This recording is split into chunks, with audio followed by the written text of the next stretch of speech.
G'day folks, how's it going? Wow. Happy Easter folks, hope you're doing well and taking care of yourselves and having a fun and relaxing time. My friends, I have to say that the Commonwealth Cruisers have been released, as you know, in patch 13, and there's a lot of things to talk about obviously, but let me just cover the basics here. The Commonwealth Cruisers in World of Warships, it has a bit of a mixed reaction.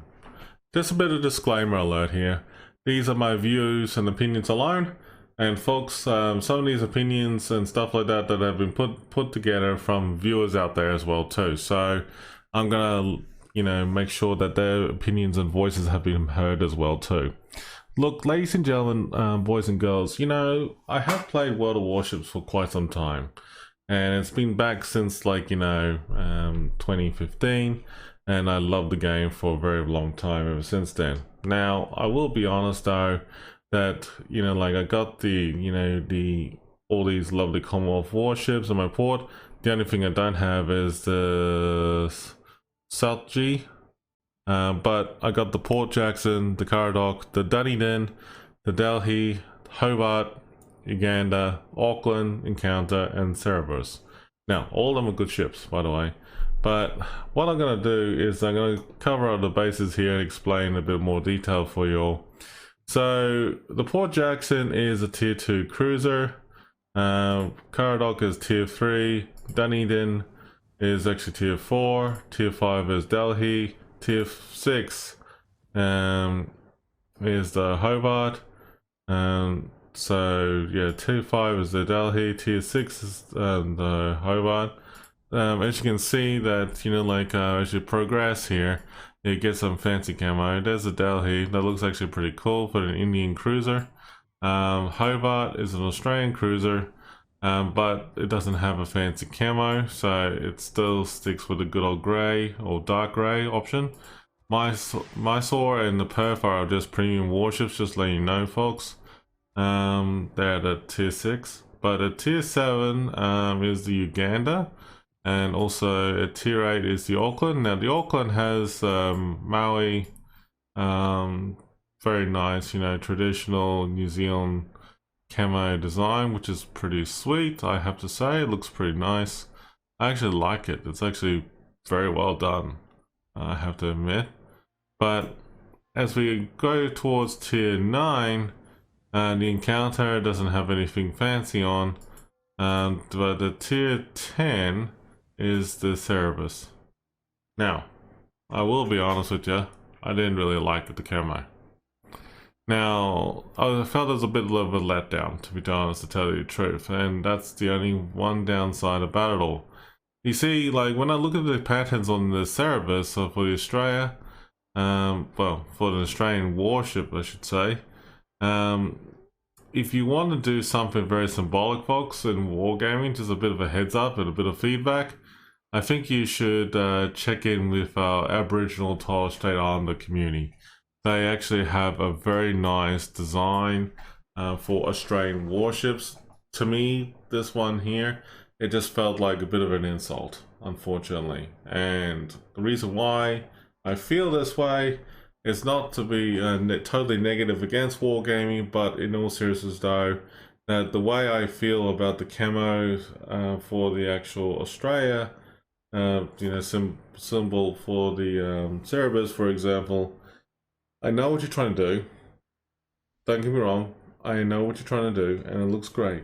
Okay, so I'll be honest with you, I actually highlighted that this is actually not a bad design for what Wargaming is trying to do, but it's not going to work, unfortunately. If you had the traditional Torres Strait Islander people coming up with different colors, they have probably with grey, blue, blue, black, white, and other mixed textures, and they have probably platypus, kangaroos, tortoises, things like that on there.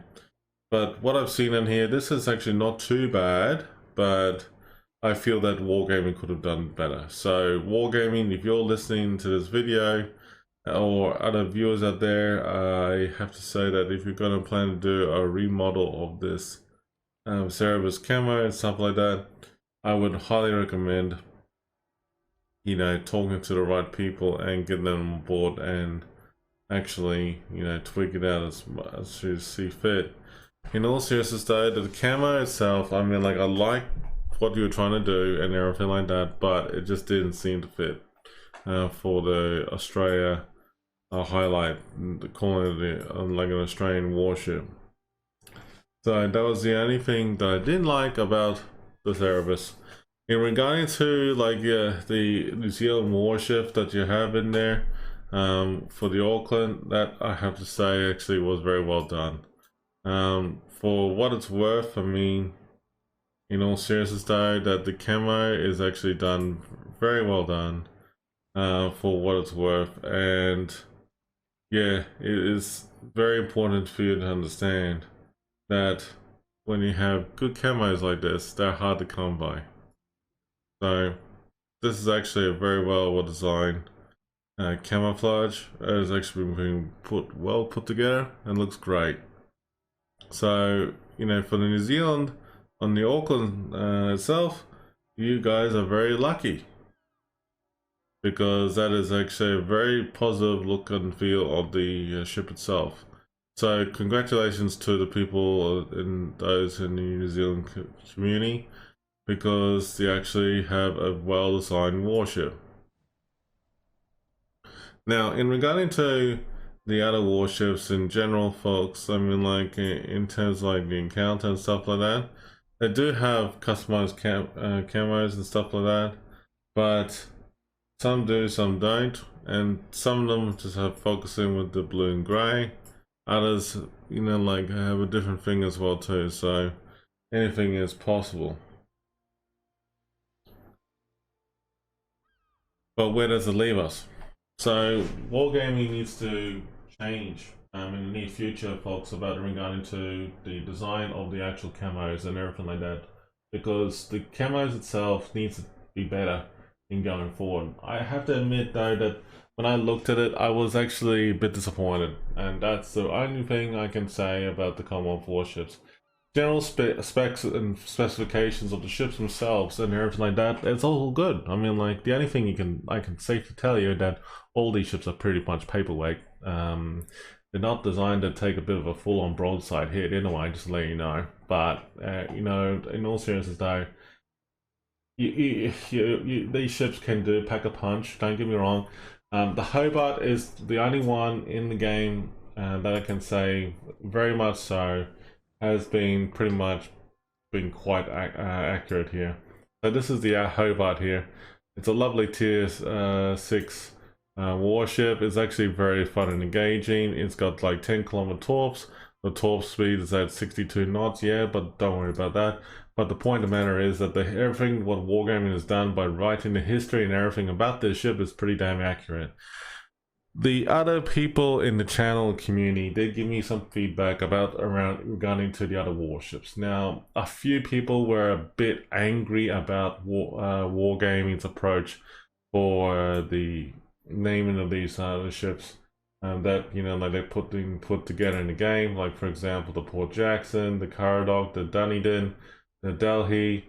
The Delhi, it was a bit of a mixed bag reception between the Indian community as well as, you know, our own. There are some people out there have been really trying to dig up the names of these things, trying to get the history of that, and some people were just going like, oh yeah, that's great. Some people were going like, really, that's the information behind it. Well, look, in all seriousness though, I mean, you gotta tell Wargame about that kind of feedback. I mean, like, I think that, you know, there was some feedback about it beforehand, but I mean, like, look, there's nothing wrong with you telling feedback now and keep providing that feedback, because Wargaming needs to improve on the historical side of things. And I know that there was a comment that was made to me about regarding to all these ships, was that they said that along the lines of Revan, they need to stop making up ships that make no sense or don't have any historical information whatsoever, and stop, you know, introducing ships that make no sense whatsoever to begin with. For example, the New Zealand community loved the Auckland. Okay, that was the best reception I have received about regarding the Auckland. The Auckland is a very well received ship in the community. A lot of people like the design of it, the camo and everything like that. And the history of it, well, some people are a bit like 50-50, but at least they got a ship.